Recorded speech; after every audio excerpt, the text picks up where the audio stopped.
The sound of the train whistle pierced through the evening air as Florence Kincaid watched the vast, unfamiliar landscape roll past her window. Her wedding dress, carefully packed in her trunk, seemed to weigh heavier with each mile that brought her closer to a man she had never met. The year was 1876, and the promise of a new life in the West had led her to respond to a matrimonial advertisement, a decision that now filled her with both hope and dread. "Last stop, Juniper Creek," the conductor called out, startling Florence from her thoughts. She gathered her belongings quickly, heart hammering in her chest. This wasn't right. She was supposed to arrive in Silver Springs, not Juniper Creek. She rushed to the conductor as passengers began to disembark. "Sir, there must be some mistake. I'm meant to be going to Silver Springs," she said, her voice tight with panic. The weathered conductor glanced at her ticket and shook his head. "Sorry, miss. Train doesn't go to Silver Springs. That's nearly 50 miles west of here. You'd need to catch the Southern Pacific connection, but that won't be coming through for another 4 days." Florence felt the blood drain from her face. For days? Mr. Wilkins, her intended groom, would be waiting at the station in Silver Springs tomorrow. She had telegraphed ahead with her arrival date. "Is there another way to get there?" she asked desperately. "Stage might come through tomorrow noon, but that's not certain. Bandits hit the last one." The conductor tipped his hat sympathetically before moving on to help other passengers. With shaking hands, Florence gathered her trunk and carpetbag, stepping down onto the wooden platform of a town she never intended to visit.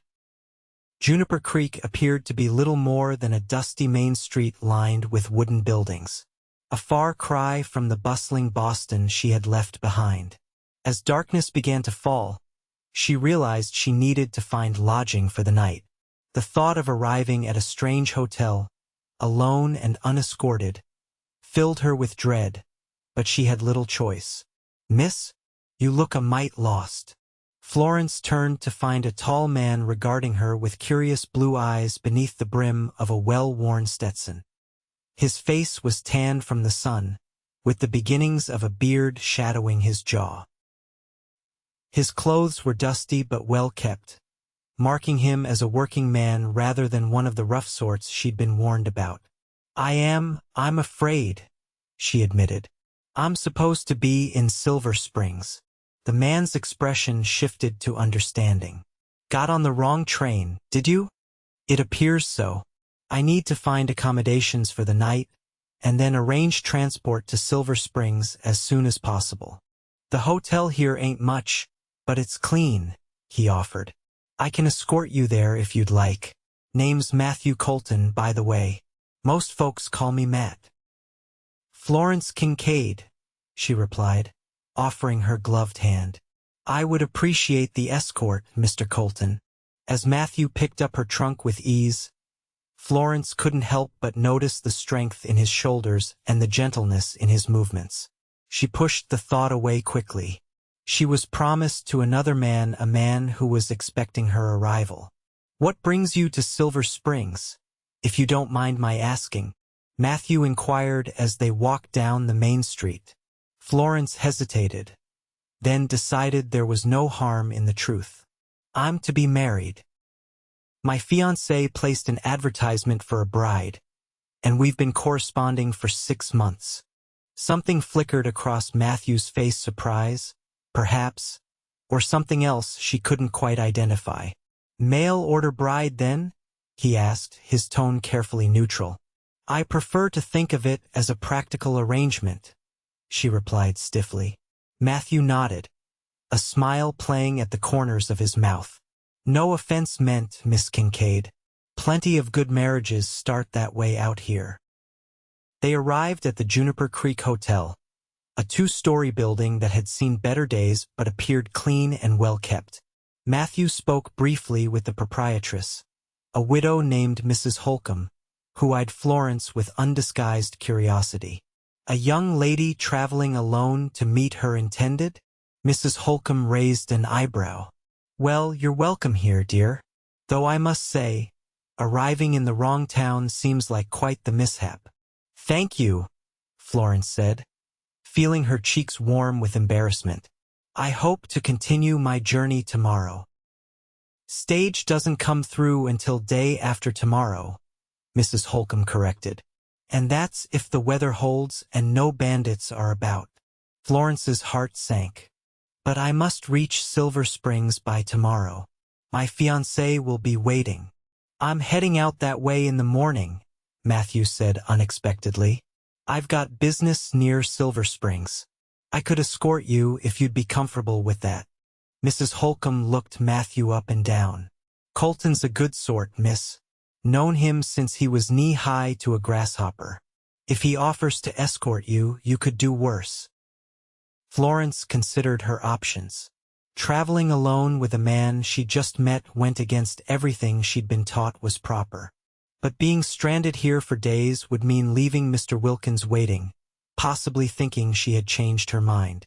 That's very kind, Mr. Colton, but I couldn't impose. No imposition, he assured her. I was planning to leave at first light anyway. Road's safer with two, and I've got a good wagon with room for your things. After a moment's hesitation, Florence nodded. Thank you, Mr. Colton. I accept your offer. I'll come by at sunrise then, he said, tipping his hat. Get some rest, Miss Kincaid.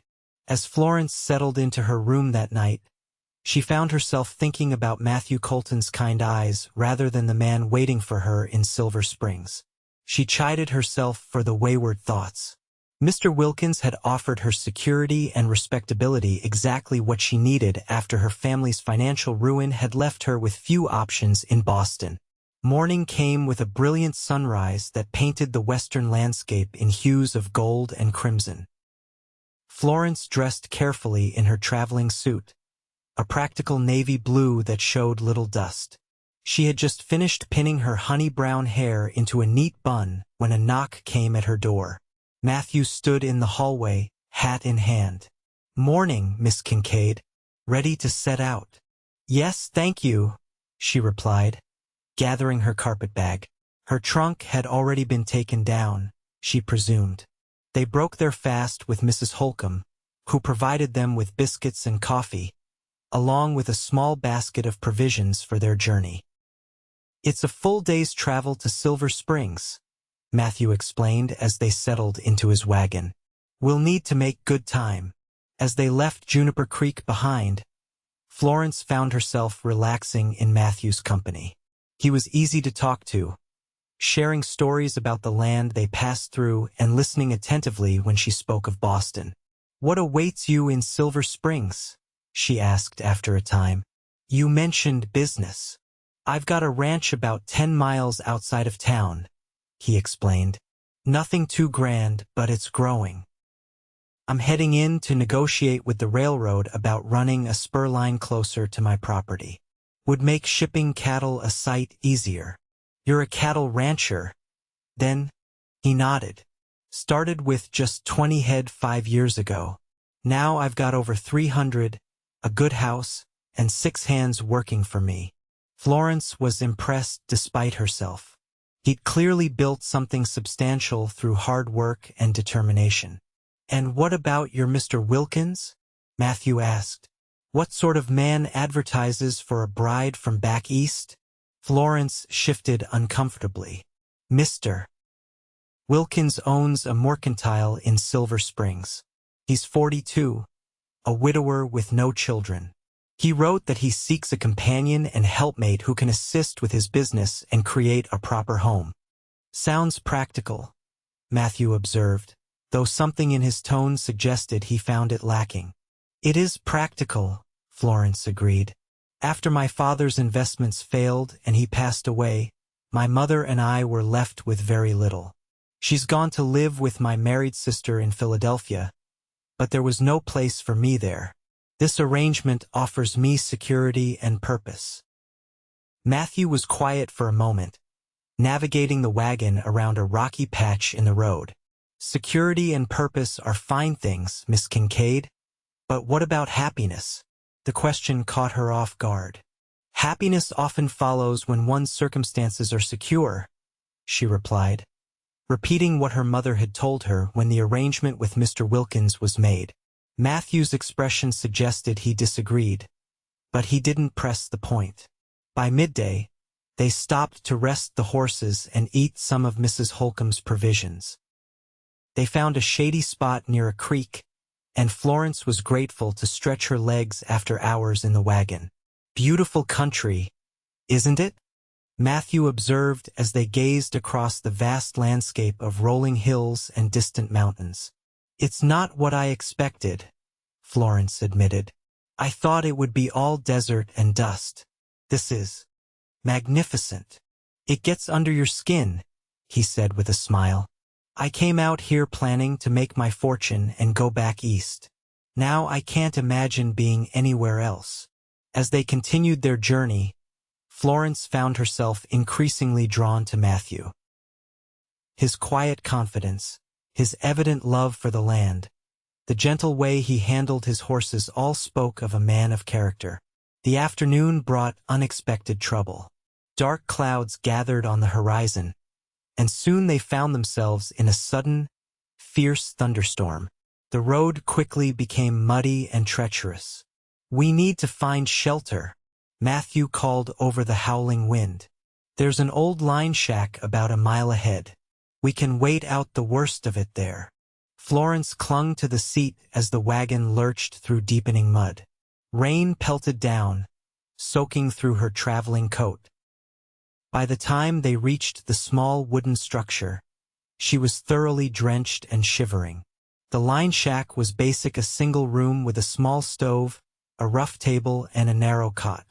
Matthew quickly got a fire going in the stove while Florence stood dripping by the door, uncertain. You need to get out of those wet things, he said practically, turning his back to give her privacy. I've got a spare shirt in my pack. It'll be too big, but it's dry. Florence hesitated only briefly before accepting the offered shirt. Propriety seemed less important than avoiding pneumonia. She changed quickly behind his turned back, hanging her dress and petticoats near the stove to dry. I'm decent, she said when she had donned his shirt, which hung to her knees. Matthew turned, and something flickered in his eyes when he saw her, something that made her breath catch. He quickly looked away, busying himself with making coffee on the small stove. Storms set in for a while, he observed, glancing out the single window. Might have to spend the night here. Florence felt a flutter of panic. But Mr. Wilkins won't expect you to travel in weather that would drown a fish. Matthew finished for her. We'll get to Silver Springs when it's safe to travel, Miss Kincaid. As the afternoon wore on, confined in the small shack, they talked more deeply than they had on the road. Matthew spoke of growing up on a small farm in Missouri, of coming west after the war with dreams of building something of his own. Florence shared memories of her childhood in Boston, of her father's business failures, of the limited options available to a woman of good family but no fortune. I never imagined myself as a mail-order bride, she confessed. I had dreams of a love match once. And now? Matthew asked softly. Florence stared into the small fire in the stove. Now I understand that life requires compromises. Love is a luxury many cannot afford. I don't believe that, Matthew said with quiet conviction. Some things aren't luxuries, Florence. They're necessities. It was the first time he had used her given name, and it sent a warmth through her that had nothing to do with the fire. As night fell, the rain continued unabated. Matthew insisted Florence take the cot while he made a pallet on the floor. Despite the impropriety of their situation, Florence felt oddly safe in his presence. Tell me about your ranch, she said as they lay in the darkness, the rain drumming on the roof above them. Matthew's voice came warm through the shadows, painting a picture of a cozy house nestled in a valley, with a view of the mountains in the distance. He described the grove of cottonwoods by the creek, the way the sunset turned the hills to gold, the sense of peace he felt watching his herd graze on land that was his own. Florence fell asleep to the sound of his voice, dreaming of a life she hadn't known she wanted. Morning brought clearing skies and a decision to be made. The road would be muddy but passable by midday. They could reach Silver Springs by evening. As Florence dressed in her now dry clothes, she felt a strange reluctance. In just one day, Matthew Colton had shown her more kindness and consideration than she had experienced in years. The thought of bidding him farewell in Silver Springs left her with an unexpected ache. They set out after a simple breakfast, the landscape washed clean by the rain, wildflowers dotting the hillsides with splashes of color. Their conversation was more subdued now, both aware that their journey together was nearing its end.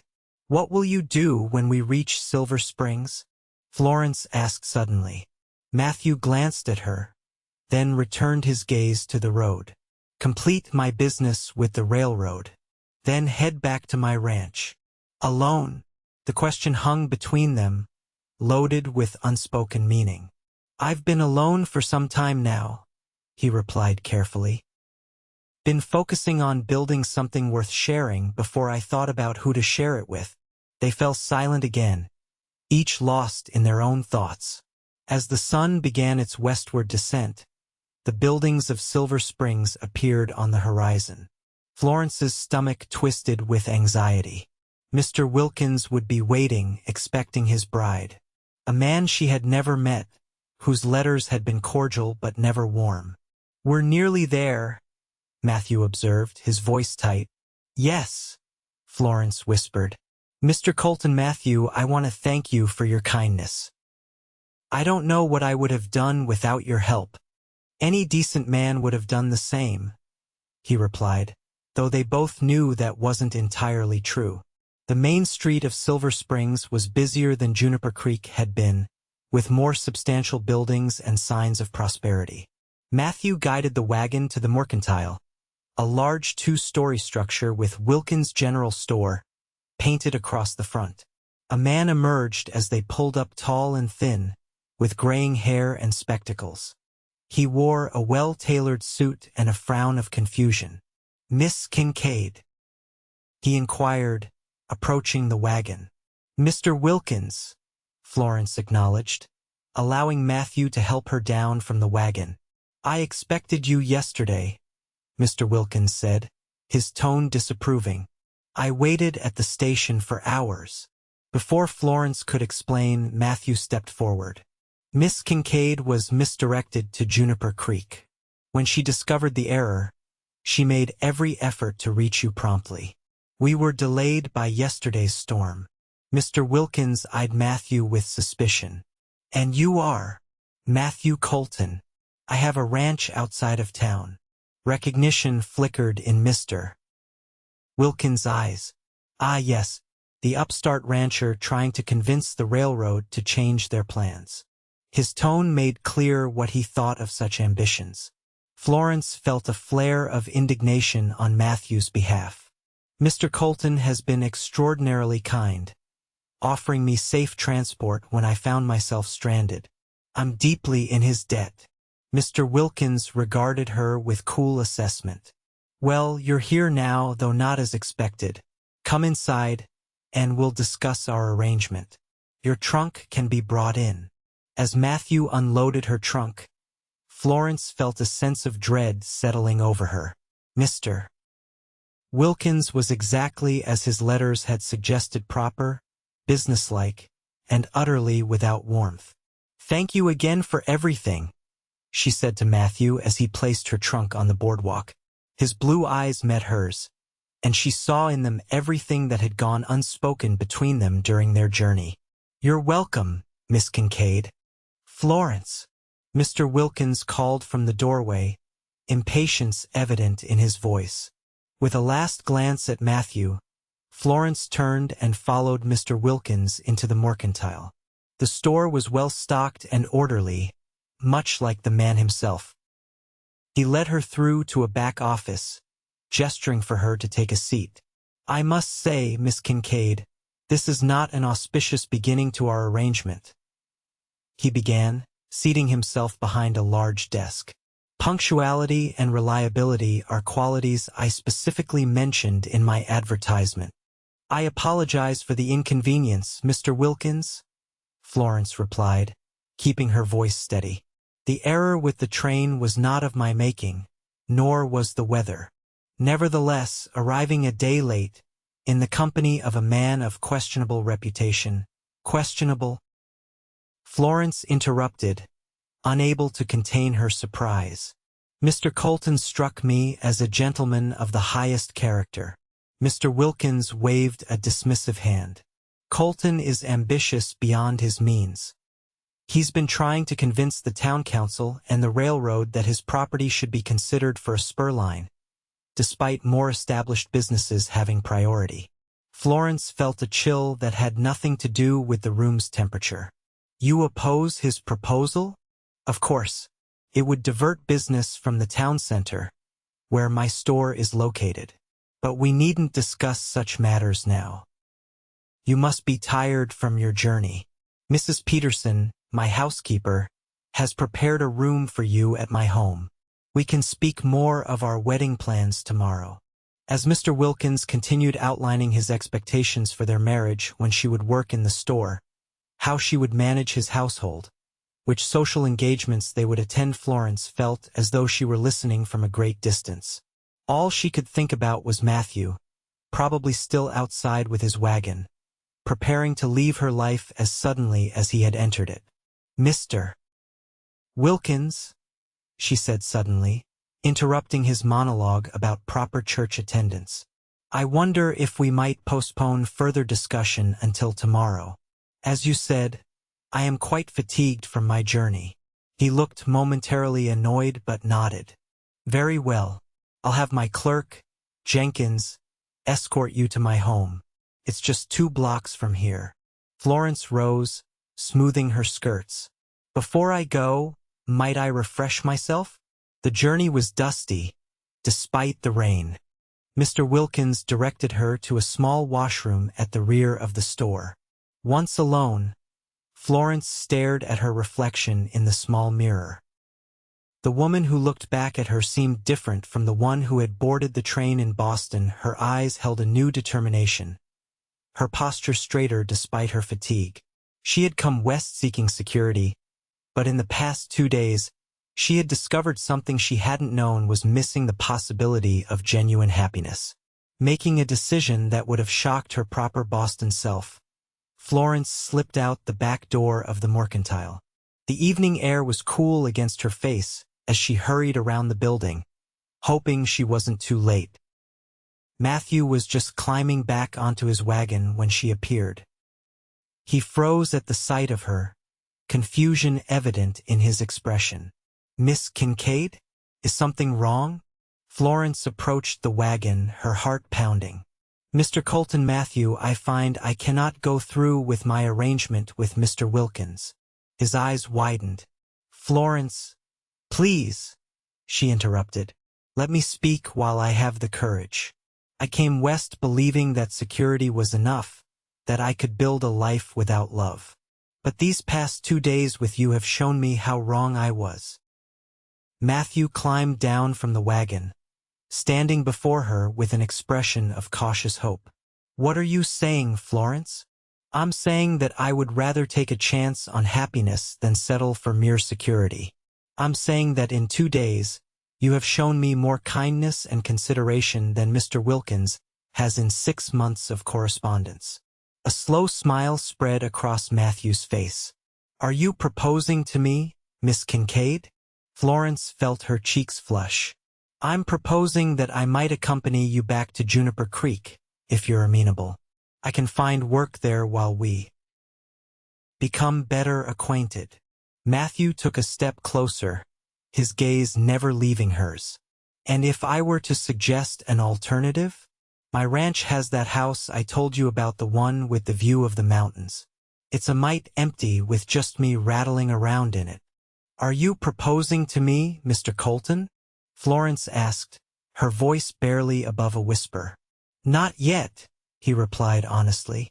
That would be too soon even for folks out west. But I am suggesting that I could use a housekeeper. Someone with good sense and courage. Someone who might, in time, come to care for the place as much as I do. And for the man who built it. Florence considered his words. It was still improper, still a risk, but somehow it felt right in a way that her arrangement with Mr. Wilkins never had. People will talk, she warned. Let them, he replied with a shrug. I've never much cared what people say. Only what's true. And what's true, Matthew? His expression softened. What's true is that the moment I saw you standing lost on that platform in Juniper Creek, something told me you were right on time, not for the wrong town, but for the right man. The words struck Florence like a physical force, bringing tears to her eyes. That's a lovely thing to say. It's the truth, he said simply. So what do you say, Florence Kincaid? Care to take a chance on a ranch and a rancher, instead of a mercantile and a merchant? Florence took a deep breath, feeling as though she stood on the edge of a precipice.